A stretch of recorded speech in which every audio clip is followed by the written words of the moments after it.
bled for the independence of this land except the Malays. So you can't blame them for suspecting that they might be the only people who ever would bleed for the independence of this land if it was ever threatened, because they're the only ones who ever did bleed. Now, they bled for the independence of this land. They achieved the independence of this land. They freed themselves from the British Empire, and then they adopted the people whom the British Empire left behind.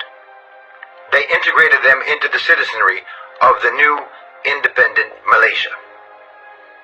They didn't have to do that. Now, I think it's very important to understand this and to recognize this history so that you can appreciate the astounding magnanimity and humanity of spirit that the Malays exhibited towards the people who had formerly worked for the British Empire against the independence of the Malays, against the independence of this land. They integrated those people into the citizenry. They gave them full citizenship, and they made Malaysia, and now they're all brothers and sisters. They're all fellow citizens in the same one Malaysia. It's extremely important to recognize this and to appreciate this, because it seems to me that it's very popular to allege that the only obstacle to Malaysia being a successful, multiracial, multi-ethnic, multi-religious society, the only obstacle to that is the Malays. The opposite is true. You can't level that charge against the Malays.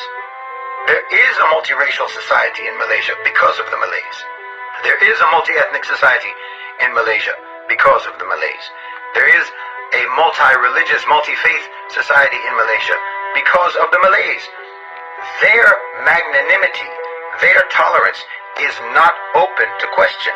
You have to recognize that history to appreciate and understand that no one is more serious about having a multiracial, multi-ethnic, and multi-religious society. No one is more serious about that than the Malays, because it didn't have to be that way. They didn't have to do that. They could have treated the people that were left behind by the British Empire as persona non grata, but they didn't. And you need to understand that the Malays are proud of that, because those are beliefs that come from Islam. That's a value system that comes from Islam. This is something that the Malays are proud of, that the Muslims are proud of.